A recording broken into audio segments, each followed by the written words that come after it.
Hello viewers, আজ আমরা যাচ্ছি সুন্দরবন দেখতে। আমরা দেখব সুন্দরবনের করমজল রেঞ্জ। করমজল যাওয়ার জন্য প্রথমে আমাদের যেতে হবে মোংলা ফেরিঘাটে এবং মোংলা ফেরিঘাট থেকে বাকি অংশ যেতে হবে নৌকায়। আমরা এখন অলরেডি মোংলা ফেরিঘাটে পৌঁছে গেছি। মোংলা ফেরিঘাট থেকে আপনাদের সবাইকে স্বাগত জানাচ্ছি, আমি বাপন।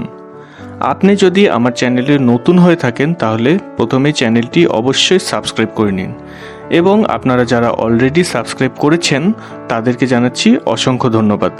মোংলা ফেরিঘাট থেকে করমজলের দূরত্ব প্রায় 8 কিলোমিটার। পশুর নদীর মধ্যে দিয়ে আমাদেরকে করমজল যেতে হবে। এই মোংলা ফেরিঘাট থেকে ইঞ্জিন চালিত নৌকায় করেই আমাদেরকে যেতে হবে এবং যেতে আনুমানিক প্রায় 1.5 ঘন্টা সময় লাগবে। আপনারা সামনে যে নদীটি দেখতে পাচ্ছেন এটি হচ্ছে পশুর নদী। আমরা এই পাশের এই ঘাট থেকে নৌকায় উঠব না, আমরা নদী পার হয়ে ওই পাশে যাব এবং ওই পাশের ঘাট থেকে করমজলের উদ্দেশ্যে নৌকায় উঠব। এখন আসি নৌকা ভাড়ার বিষয়ে। নদীর এপার থেকেও নৌকা ভাড়া করা যায়, আবার নদীর ওপার থেকেও নৌকা ভাড়া করা যায়। নৌকার ভাড়া কর্তৃপক্ষ নির্ধারণ করে দেয়নি, যার কারণে মাঝিদের সাথে দামাদামি করে যতটা সম্ভব কমে আপনারা নৌকা ভাড়া করার চেষ্টা করবেন। এখন চলুন আপনাদেরকে জানাই যে আমরা কিভাবে নৌকা ভাড়া করেছি। আমরা আজকে প্রায় 45 জনের একটি গ্রুপ এসেছি। আমরা চাচ্ছি সবাই এক নৌকায় করেই যেতে, যার কারণে বেশ বড়সড় একটি নৌকা আমরা ভাড়া নিয়েছি এবং ভাড়া আমরা জনপ্রতি বা মাথাপিছু হিসাবে ঠিক করেছি। আমরা যাওয়া আসা বাবদ জনপ্রতি 200 টাকা ভাড়ায় নৌকা ঠিক করেছি। আমরা এখন নদীর খেয়াঘাটে চলে এসেছি। এই খেয়াঘাট থেকে এই ছোট নৌকাগুলোয় করে নদী পার হতে হবে। নদী পার হতে আমাদেরকে জনপ্রতি 5 টাকা করে ভাড়া দিতে হবে।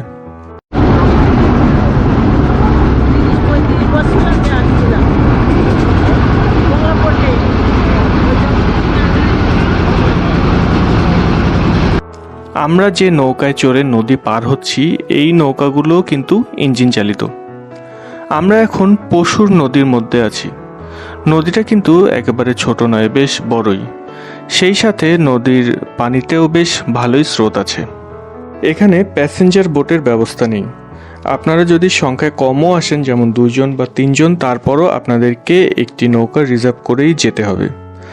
তারপর আরেকটি উপায় আছে, তা হলো আপনারা অন্য একটি গ্রুপের সাথে কথা বলে তাদের মাধ্যমেও যেতে পারেন। সেক্ষেত্রে খরচটা অনেকটাই কমে যাবে। আমরা এখন নদী পার হয়ে অপর দিকের ঘাটে চলে এসেছি। এই ঘাটটিকে মামার ঘাট বলা হয়। এখানে বেশ কিছু দোকানপাট এবং খাবার হোটেলও আছে। আপনারা চাইলে কিছু শুকনো খাবার নিয়ে নিতে পারেন, আবার করমজল থেকে ঘুরে এসে এখানে দুপুরের খাবারও খেতে পারেন, কেননা করমজলে দুপুরের খাবারের জন্য কোনো ব্যবস্থা নেই। এখানে অনেকগুলো নৌকায় নোঙর করা আছে। আমরা আমাদের ভাড়া করা বড় নৌকায় উঠে করমজলের উদ্দেশ্যে রওনা হয়েছি। এখন ঘড়িতে সময় সকাল 10:10। দেখা যাক আমাদের করমজল পৌঁছাতে কতক্ষণ সময় লাগে। মোংলা ফেরিঘাট থেকে করমজল যেতে 1.5 ঘন্টা, আসতে 1.5 ঘন্টা, এবং যদি করমজলে 2 থেকে 3 ঘন্টা ঘোরাফেরা করি তাহলে আমরা মোট 5 থেকে 6 ঘন্টার মধ্যেই করমজল ঘুরে আসতে পারছি। অর্থাৎ এটি ডে ট্যুর করার জন্য খুবই উপযুক্ত একটি জায়গা। এই করমজল ঘোরার জন্য কোনো ট্যুর অপারেটরের সাহায্য ছাড়াই সপ্তাহের যে কোনো দিন পরিবার বা বন্ধুবান্ধব নিয়ে এসে এই করমজল ঘুরে যেতে পারেন। আমরা এখন করমজলের নৌকাঘাটে পৌঁছে গেছি। ঘড়িতে সময় 11:30, অর্থাৎ আমাদের আসতে 1 ঘন্টা 20 মিনিট সময় লেগেছে। আমরা এখন নৌকা থেকে নেমে করমজল ঘুরে এসে আবার এই নৌকাতে করেই মোংলায় ফিরে যাব।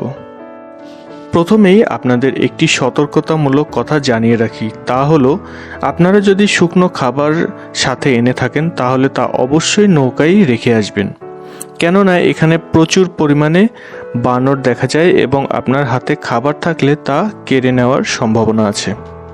আর সাথে যদি ক্যামেরা থাকে তাহলে অবশ্যই ক্যামেরা স্ট্র্যাপটি গলার সাথে অথবা হাতের সাথে ভালো করে পেঁচিয়ে রাখবেন।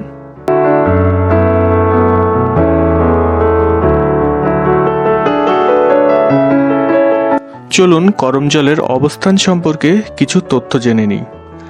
এটি বাগেরহাট জেলার সুন্দরবন পূর্ব বন বিভাগের চাঁদপাই রেঞ্জে অবস্থিত। এখানে একটি হরিণ ও কুমিরের প্রজনন, লালন পালন ও ইকো ট্যুরিজম কেন্দ্র আছে। আপনারা সামনে যে হরিণগুলোকে দেখতে পাচ্ছেন তা এই কেন্দ্রেরই পালিত হরিণ। হরিণগুলো মানুষকে করে খুব একটা ভয় পায় না। আপনারা যদি এদেরকে খাবার দেন তাহলে আপনাদের খুব কাছাকাছি চলে আসবে। চাইলে এদেরকে গায়ে হাত দিয়ে আদরও করতে পারবেন। এরা সাধারণত গাছের পাতা খায় এবং এদের খাবার জন্য পাতা সংগ্রহ করে কিছু মানুষ এই কেন্দ্রের ঠিক পাশেই 10 টাকা থেকে 20 টাকা করে পাতাগুলো বিক্রি করে। এই হরিণ পালন কেন্দ্রের ঠিক পাশেই একটি বড় পুকুর আছে এবং এখানে বেশ কয়েকটি কুমির ছেড়ে রাখা আছে। আমার ভাগ্য ভালো যে আমি যেদিকে দাঁড়িয়েছিলাম সেখানেই একটি কুমির দেখা যাচ্ছে এবং তা আপনাদেরকে দেখাতে পারছি। এখন আমরা যাব মাঙ্কি ট্রেইল এবং ওয়াচ টাওয়ার দেখতে। এই ট্রেলে প্রবেশের জন্য দুটি রাস্তা আছে। চলাচলের সুবিধার্থের জন্য একটি রাস্তা দিয়ে প্রবেশ এবং অপরটি দিকে দিয়ে বের হওয়ার ব্যবস্থা করা হয়েছে। এই ট্রেলের আশপাশে বন্য পশু প্রাণীর বসবাস। তারা সাধারণত নীরব নিরিবিলি পরিবেশে থাকতেই স্বাচ্ছন্দ্য বোধ করে, তাই ট্রেলের মধ্যে জোরে শব্দ করা থেকে বিরত থাকবেন। আমরা এখন মাঙ্কি ট্রেলে প্রবেশ করেছি। এখানে খোঁজ নিয়ে জানতে পারলাম এই ট্রেলের দৈর্ঘ্য প্রায় 2 কিলোমিটার এবং ট্রেলের আশপাশেই প্রচুর বানরের দেখা পাওয়া যায়। এখানে আপনারা ছোট, বড়, মাঝারি বিভিন্ন সাইজের বানর দেখতে পাবেন। চাইলে আবার এদেরকে খাবারও দিতে পারবেন।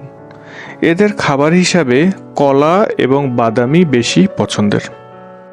এই ট্রেলের মধ্যে আপনারা সুন্দরী, গেওয়া, বাইন সহ বিভিন্ন রকম গাছ দেখতে পারবেন। আপনাদের চেনার সুবিধার্থে কিছু কিছু গাছের গায়ে এগুলোর নামের ফলক লাগানো আছে। জোয়ারের সময় এই ট্রেলের নিচে পানি আসে এবং ভাটার সময় পানি চলে যায়। এখন জোয়ার নেই, তাই ট্রেলের নিচে পানিও নেই, তাই মাটি বেশ কর্দমাক্ত হয়ে আছে। তাই আপনাদের নিরাপত্তার সুবিধার্থে কোনো সময় ট্রেল থেকে নিচে নামার চেষ্টা করবেন না। পুরো ট্রেলটি কিন্তু কাঠের তৈরি এবং এখানে সংস্কারেরও বেশ অভাব দেখা যাচ্ছে। অনেক জায়গাতেই সাইডের রেলিং ভেঙে গিয়েছে, যা সংস্কার করা হয়নি।